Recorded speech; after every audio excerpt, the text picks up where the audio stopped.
right, let's just put this into perspective. If you had the money, would you upgrade to the Ultra based on rumors and kind of the speculation of what it's going to be now? Based on rumors, yes.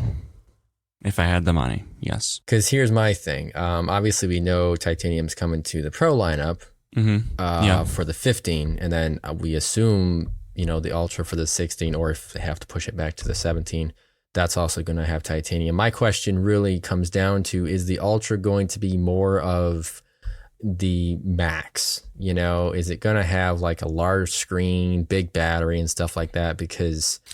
Well, here's the thing. I think it's going to have to outdo anything. Like, I think it has to go beyond our expectations. But I mean, that's going to be hard to do.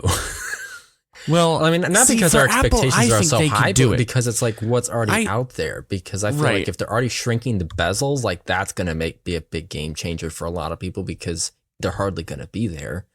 Right. Large screens. I mean, that's kind of like an old game that companies play between each other. Like, we're going to have a larger screen.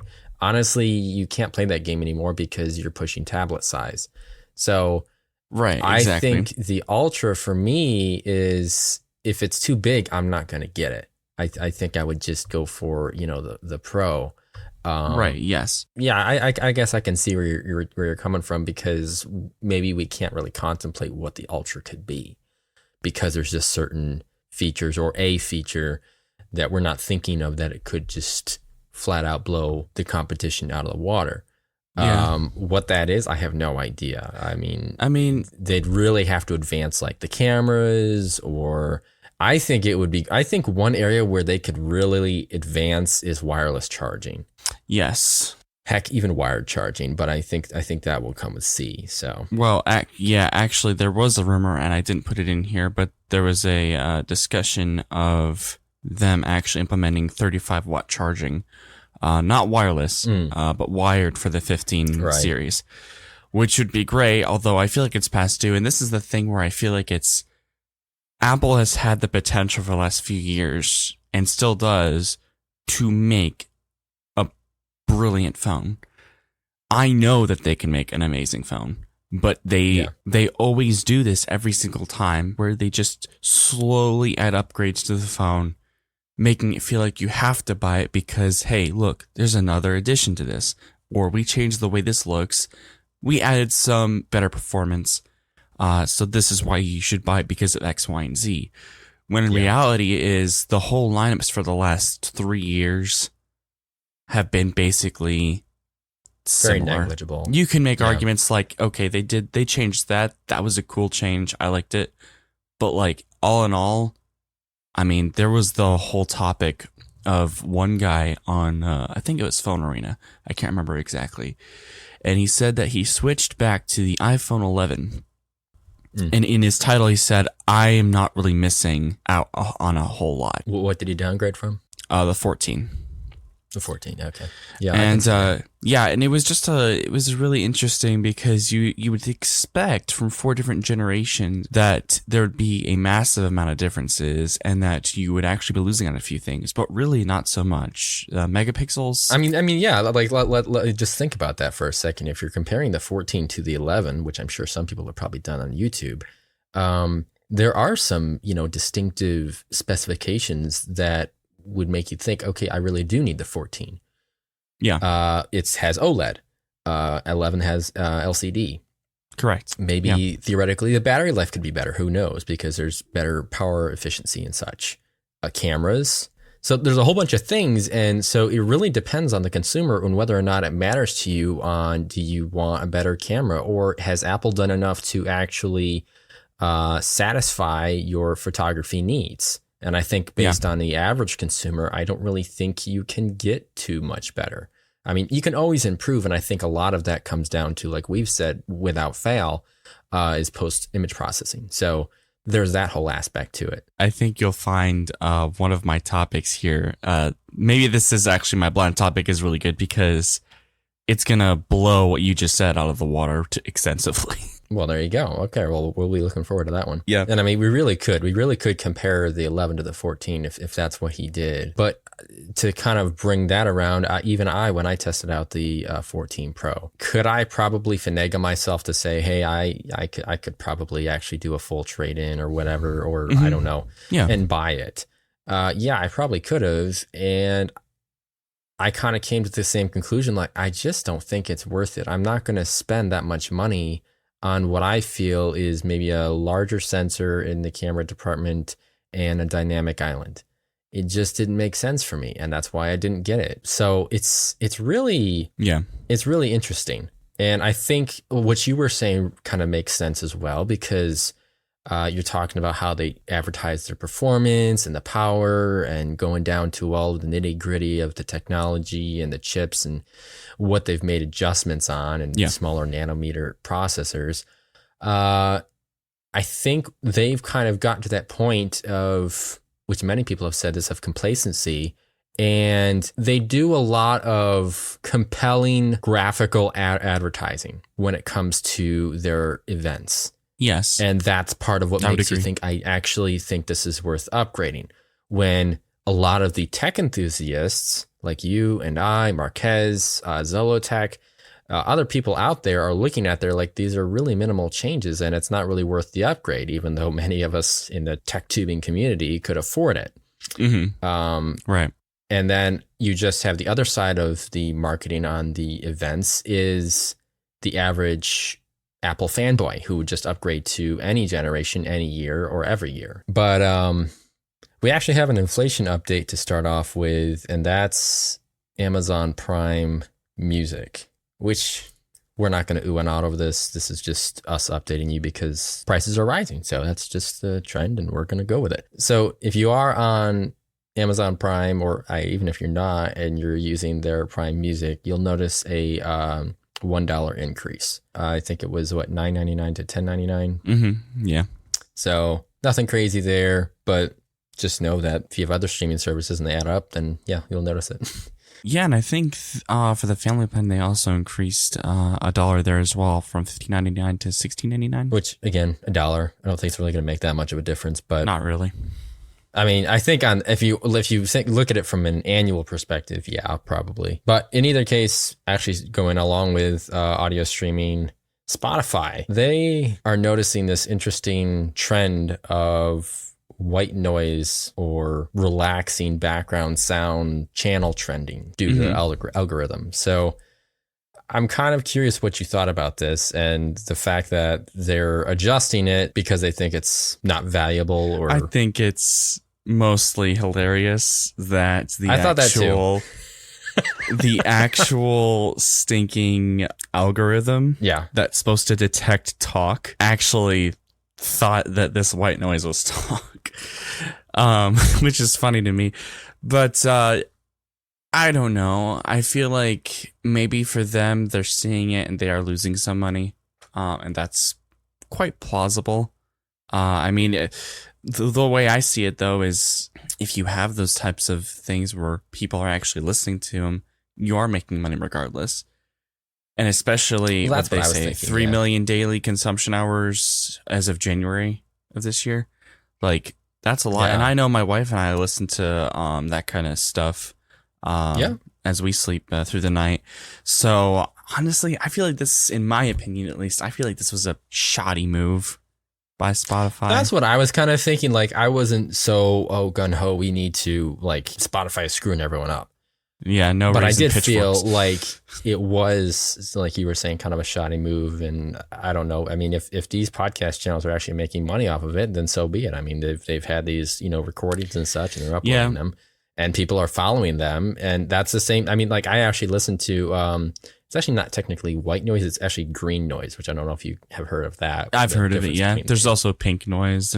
It's a rainbow of noise. And I listen to it because I kind of find that relaxing. But it's just like, I don't think it's that big of a deal because, like you were saying, if the ad revenue is still there, then what's the big deal? This is just what people are, interested in. Then they're still listening to it. So yeah, I think it also comes to an issue of, like, it technically is not a podcast. So I feel like maybe it should be charged in a different way, if that makes sense. But Okay, I I see where you're coming from. still think they should, allow them to have some revenue, because at the end of the day, Spotify's still making money off of this. So Yeah. change Yeah, I it mean, up a I bit can for kind them. of see what they're talking about with like adjusting the algorithm and stuff like that, or making specific changes. Mhm. But I feel like this obviously has a decent sized following, and there's a place Yeah. for it in the For sure. audio streaming market. So, Yeah. like I said, I don't think this is like a major dramatic type of topic No. that we're bringing up here. But at the Just same something to time, think about. like, it was hilarious. I mean, $18,000 per month for some of these podcasters, quote unquote, that were able to get ad revenue, and it's just I thought it was hilarious. So Yeah. in either case, moving on to X, as we love to call it. Yeah, I know we've discussed a lot extensively on certain decisions that Musk has made. And so far, most, if not majority of them, are just poor decisions. But this one, I really think tops the cake. And basically, Musk has went to Twitter X. X is the name. And Twitter X. Hey, there's something. Twitter X. Could have added an X on Twitter. Would have been fine. We wouldn't have to had all this mess. Anyway, basically went to X and said that he is considering and will probably remove the option to block other people. And this is a major issue on multiple levels. Number one, you're causing a problem of people not being able to block others from harassing you.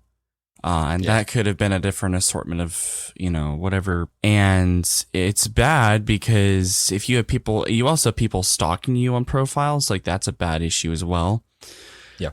This also comes into another factor because Apple and Android have a terms and conditions regulation, in terms and conditions where if you have a social media platform, for the user generated content, you have to allow blocking to be enabled. Otherwise, your app gets booted, or you can't even apply for the app, have it. So there's a lot of issues, and I don't even know if Musk actually, and even the person who wrote this specific article, agrees with this particular ideas. I don't even know if Musk actually knows or knew about Apple's guidelines. Yeah, it's like really interesting because I feel like half the time he's making these choices and he's completely oblivious to like things that are already in place that prevent him from doing such. We saw that happen with the character limitation on apps for the App Store from Apple. So it's obvious that he's kind of just running through these things and being like, oh, this is what I prefer, so this is what other people should prefer, which in a way kind of reminds me of Apple because they do limit you on options. But to him, it's like they're not... For somebody that spent this much money on a social media platform, they're not thought through. No. All the way. You can clearly tell they're not thought through. No. So it really was surprising that he came out and did this. And he said along the lines of, you just need to mute the other person. Okay, that solves like certain areas and aspects of the platform. But like you were saying, there's other caveats that should be addressed. Yes. And that blocking is the solution to that. Correct. So I couldn't believe that when I saw it, and I was like, oh my word, are you serious again? I know. I'm waiting for another day where I read something else about Elon making another poor decision. Like I said last time, I want to believe that Musk has this huge idea, destroy this platform and bring it back from its roots and just reincarnate it somehow. But like in retrospect, from face value, I just don't see how that's possible. And I appreciate Musk. I like the guy a lot. He's super intelligent, with Tesla and all that kind of stuff. But like the way that he's handled this platform has just been ridiculous. I don't see a way coming out of this. Well, the funny thing is like what you're saying. Yeah, the way he's handling this almost counteracts to that intelligence, and it's like he's an idiot. Yeah, he's just I know, right? Complete.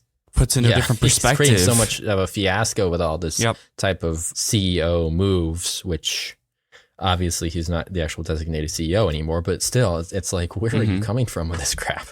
But in any case, Yeah, I saw a lot of comments on there like this is not going to go through. There's no way it's going to happen because of obviously the policies that are in place. Yeah. Which I really don't expect. This is, I think the even article said like he's talking about doing this and it probably could never happen or we'll never hear of it again. It's like, why? We could analyze this like crazy. But yeah, we really to could. get in the mind of a billionaire is just going to be a little too difficult at the current stage that we're in. But, you've got a topic on Xbox, I think, right? yeah, a little gaming update here. So you don't really do a whole lot of gaming. Well, actually, you don't do gaming at all, do you? No, I do. Well, okay, you do PC gaming, don't you? I do. I play Terraria, COD, rounds with some of my friends. It's really fun. But yeah, I don't have an Xbox, so. Yeah. You used to have an Xbox, though. I used to, yes. But things have changed since then. So. Things have changed? Yes, things have changed, yes. Because you went back through, you had the 360, so I had two 360s, and they both were bad. Yeah, there you go. Yeah. So we've had the Xbox One, quite a few variations of that. Then we One had S, the Xbox One S, and then One the X Series, Series X. Yeah, Series so X, it's been a while since you've been on the platform. But in either case, there's a new strike system out. And I guess from someone who does game, are you actually in favor of how this works with so many strikes being against you and then basically banning you from interactivity on the platform for like a year, I believe is what they're saying. I think it really depends on the offense that you've made. Right. Which they talked about that. Yep. Yeah, they did. And I 100% agree with that. But it looks like they're making it very broad in a sense of what kinds of things constitute as such. And I don't know. It's a good idea, obviously, because you should have consequences to doing things that are just not appropriate, obviously. Yeah. But at the same time, if you start to kind of move the post of like, well, this is bad as well, even though it's really not, then I think you have an issue where users should be able to counteract that and say, no, listen, this is not at all what we are here for. There's plenty of things that are totally okay that some people might find offensive, but that's just... Yeah, which I don't know exactly if this came through because I was kind of trying to understand the back end of this. So when I'm guessing like as far as the community goes, they kind of mark somebody as violating the policy or whatever, and Xbox reviews it, or is the mark are just automatically made? Because I feel like that could just be trolling in and of itself. Yeah, I mean, here's the issue where I see, I think I might have mentioned this in a past episode in our Started Tech Talk, but in YouTube, there were multiple instances where YouTubers got strikes because the algorithm heard something being said, and then it sent it to YouTube, and then they were given a strike. When in reality, they never said. Oh yeah, that. that's right. And that's right. If you used a algorithmic based sensor, I guess if you want to put it like that, probably can't. That's probably the wrong word. You have to be careful because it is not always 100% accurate. And there can be a lot of issues where people are like, hey, I never did this, and yet I'm being banned for something that never happened. Which obviously it's mentioned that you can appeal, the enforcement action that's been made upon you. Yes, and you lose that appeal after the third suspension. So at least you have some time before it loses that ability. And I think as time goes on, they're going to adjust how this works and make it I would a hope little so. bit more fine-tuned. And like you said, not so broad. The fact that something like this is being put into place, I think is a good idea. Yeah. I just don't know I think it's going to take some time to kind of refine it down to a better strike system. Yeah. It reminds me of the way that my workplace does this. So if you have 8 points, if you're late, right? And if you reach the 8 points, you're liable to be fired. Oh, okay. And there's a quarter point, half point, full point. You get those points taken off every 6 months, like at the 6 month mark. Oh, okay. So I agree with the way that this is sort of a setup. Because then it's like, okay, you haven't done anything for 6 months. We'll give you some leeway because, you learned your lesson. That's fine. But again, it just goes back to the whole idea of like what constitutes as being striked. It's just gotta be very careful on what kinds of things. Yeah, so it looks like it's 1 point for profanity and cheating, 2 points for something that's sexually inappropriate or harassment and bullying, and then 3 points for hate speech. So yeah, I can see where you're coming from with the generality of it all, because it is kind of, I think some of the stuff is already assumed of, okay, that's profanity, obviously, or this, you can tell when somebody's cheating or something like that in most respects. Right. But yeah, I can kind of see where some of it can be perceived as being vague. So yeah, I'm intrigued to see how this will, evolve in the near future. So absolutely. But moving on to Discord. Yeah, so this is actually quite a unfortunate event. From what's understood, a hacker stole data of 760,000 users from Discord.io, which, if you didn't know what that is, that basically allows founders of Discord channels to change their server URL. So it's a minimal thing, and I haven't used it, so obviously I haven't been affected by this. But Discord has now since stopped all operations for the time being and for a while, so you can't use Discord.io, which is a good move on them, because I would hate to see any more people be affected by this. Obviously, this guy has put this on a forum to potentially sell the data, and I couldn't even think of how many people are like in a frenzy right now, or in a panic of all of their information being let loose into other people. So it's ridiculous, honestly. Shame on that guy. And there was quite a bit of this stuff: user ID, avatar information, status, coin balance, API keys, which some of that stuff can be pretty sensitive, but it looks like it wasn't like insane.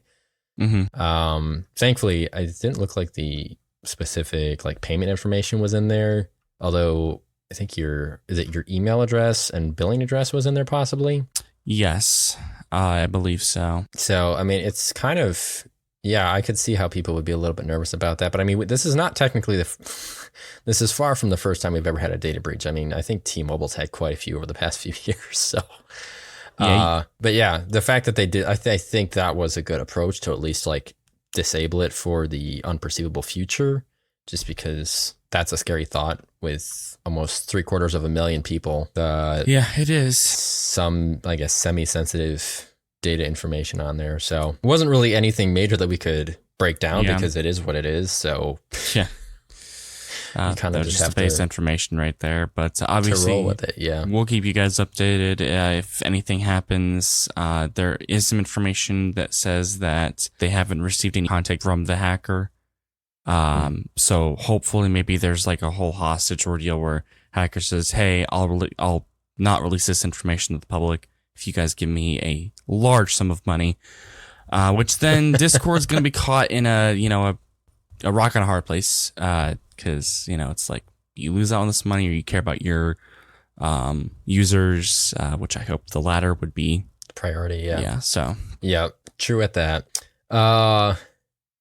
This is more of like an update, so not really anything controversial here. But Carvana, I was a little nervous about this because we actually bought our car from Carvana, and the whole entire purchase processing experience was, in my opinion, flawless, which I know other people out there have had considerably different experiences with them, just because registration, getting their plates in, et cetera, et cetera. It's kind of those issues came about. But for us, it was that nothing wrong happened. So, but really more so of just how they're doing. So their third quarter profit is about 75 million, which I was pretty impressed by. So their shares are up about 4%.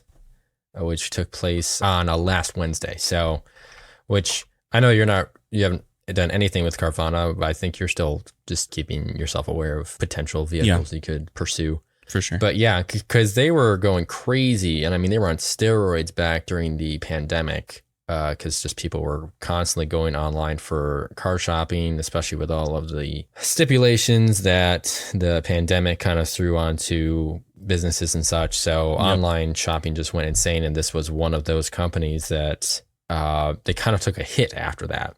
And so now it's kind of been a struggle, but they seem to be on an upward move, even though I think the stocks are around $38, somewhere around there. Back in July, I think it was up to 55, if I'm not mistaken. So, but I think this is still good, just because I would actually hate to lose a company like this. Like I said, I know they're not perfect, but it kind of provides you with that Tesla-like shopping experience to just completely bypass the whole entire car salesman issues and such. And, do you trust this person? What's this car really like? And I mean, our car's been perfectly fine. I mean, aside from, I think we need to replace the tires because the fuel efficiency is a little bit low, but yeah, aside from that, it's been, phenomenal. So this is actually good to see. Like I said, nothing really you can debate about it, just more so an update, which I think you have something similar like that for this next topic, if I'm not mistaken. Yes, I do. I think this is actually pretty cool. So there's rumors that Samsung might be working on a 440 megapixel camera sensor. Now, it's not just that they're doing this, but that it's reported they're going to be doing 4 camera sensors. So a 440, a 320, a 200, and then a 50. And apparently earlier they had the ambition to develop a 576 megapixel by 2025. So it looks like they're en route to do that, and it's possible we might be seeing something like this maybe next year with a 440 megapixel, which is insane, honestly. That's going to be a massive sensor. I mean, this isn't exactly something, again, nothing really to debate here, but it's crazy to think that giant lens is going to be on a camera. Yeah, that is a crazy sensor. I'm really excited to see that improvement. I mean, just think, like, it's coming to a point now where, and I think this is where we could really get into this topic a bit more, where phone cameras are starting to actually take as good of a picture as a nice, solid $1,000 camera. And maybe that's over-exaggerating just a bit, but I feel like considering where things are heading, 440 megapixels is huge for a phone on its own. And at that point, you're spending about $1,000, which is what you would have normally spent on a solid Sony or Canon or Nikon camera. I mean, that's just how I see it. I don't know how you view that, but yeah. Yeah, I mean, I've read articles to that effect of comparing it to, $1,000, $1,500 cameras, and some have actually done pretty well. I think one of the articles I read was comparing the Pixel phone and how well that was doing. So I think we are there. We're approaching that. Obviously, the ultimate capabilities of these phone cameras have their limitations just because of the housing size and how much you can actually fit into there compared to a full-on sensor that the entire camera that's the goal of the unit is photography and videography. So, I don't think we'll ever 100% reach that, at least not in this decade or the next decade. I mean, it really just depends on the technology and what they can accomplish and if they can counteract that chassis limitation, which is really crazy because I know that if the product is a lower price, then it makes you think, okay, then I am part of the product and, my data is at risk, which that has been said about, Google, Android, and any other company that kind of jumps in on that type of approach. Right. But it's kind of crazy because like you're saying, they're the ones that are kind of leading the pack in certain respects. And then I kind of feel like it would be Google. And like we said last week, it's kind of Apple just following along with whatever works and they can refine it to a better stage. But it's really crazy to think about that just because they do push those limits of kind of groundbreaking technology when it comes to phones and what they can do. Yeah. And yet at the same time, they have all these sorts of really appealing prices, discounts, trade-in deals. And it's like, how is that even possible? Because you compare it to what I know, right? Apple does, and it's, I don't know. Obviously, it depends on, the perspective, and the value is in the eye of the beholder. So that's kind of, Mm-hmm. you can't really define that specifically, but Right. yeah, it kind of just, it's pretty insane. Yeah, no, it truly is. I'm very excited to see this being put on market in the next few years. It'll just be incredible to I guess, be a part of that in a sense. Yeah, to kind of witness it, and then also at the same time experience the actual day-to-day usage and kind of how that fits into capturing those moments. And it's what I like to think about is how would this be one of those stages where you compare pictures and videos from the 90s to what we currently have? Oh, is this yeah. that next step, And I think there's only so much that you can do when it comes to what the eye can see. Obviously, we've talked about this, I think, back in season 1 of, it can only see so much. I think they were saying like either HD or 2K is like somewhere around where the eye can actually see and detect the difference. Yep. But as far as where you're technically talking about and down to the nitty gritty, that's kind of what when you say that resolution or the megapixels, that's really what I'm thinking about. Like, could we actually reach that next step where it's going to be a massively dramatic change? So it'd be something we'd have to actually see. And so they didn't have any specific timeline on this. It's more just speculated, maybe next year. For the 576 megapixel, it looks like they're wanting to do that by 2025. But the Samsung ISOCELL sensors, and this is a rumor, are being mass produced in the later half of 2024. And that has the one that I mentioned, a 440 megapixel, which, by the way, the 576, that's over halfway to a gigapixel. Yeah. Which is nuts. That'd be amazing to have a gigapixel. Yeah, closing out this episode here, Amazon is doing something a little stupid.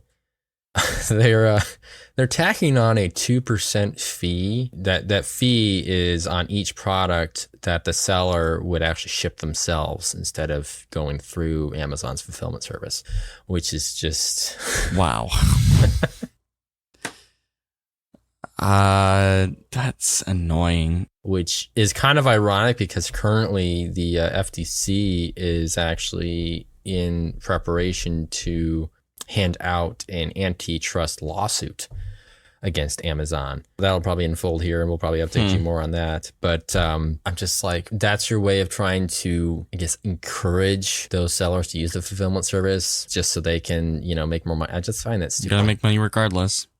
It's kind of like the whole thing of, we talked about it last week on the previous debatable episode with Epic Games and Apple, where Epic wanted to basically allow users to make purchases through them, but still in the App Store, but not have it charged in Apple Pay or whatever.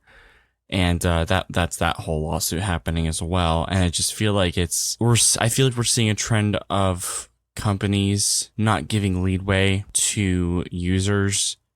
And I feel like it's a bad rep on them because it seems like all they care about is money, which obviously any manufacturer, you do care about money, obviously, but it's a driving force. It is a driving force, but I also feel like the thing that makes your company a major driving force is your consumer base.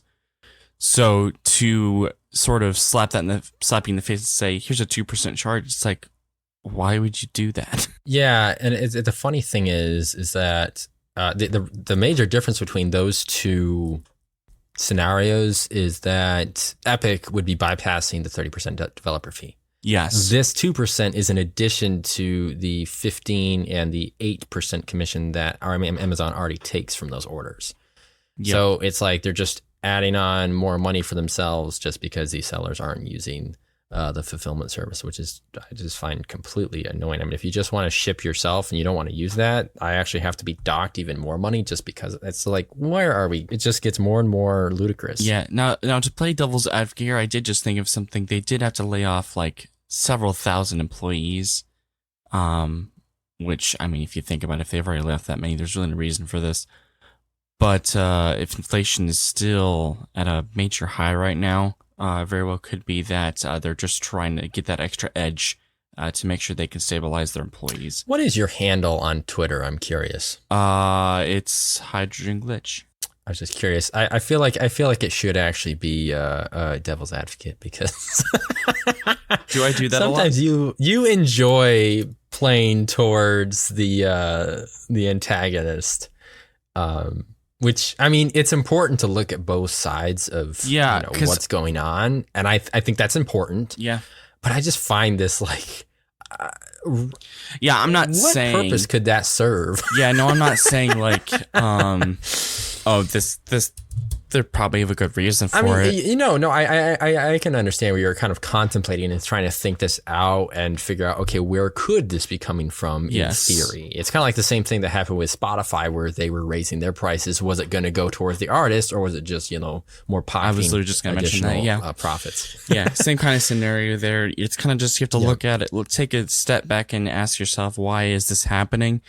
And for Spotify, I think it's like kind of a gray area. It's hard to tell, but I feel like for Amazon, there is a plausible reason, but I feel like it goes more towards the end of they're just trying to make more money. Yeah. Which, I mean, I think in some ways you could say that Amazon is in a gray area too, because we don't really know what the reasoning is for the 2%, but it's still like that one feels like it's more poignant because it's at the sellers who aren't using that service. Precisely. You kind of get that feeling like, oh, they're just trying to nudge me to use their fulfillment service versus Spotify, we don't, it's not towards anyone specific. They're just raising the prices. Right. And you don't know who's getting the profit from them. So, exactly. But we could run that into the ground and try and determine what is going on in the world of Bezos, but we won't go there because that's another billion-dollar man that we could try to understand, and we just won't. Yep. In either case, that will wrap up this week's episode. We certainly hope you guys have enjoyed it and appreciate you guys checking in. We will definitely be back on Wednesday for our regular newscast. This is JD and Riley signing off. Peace out.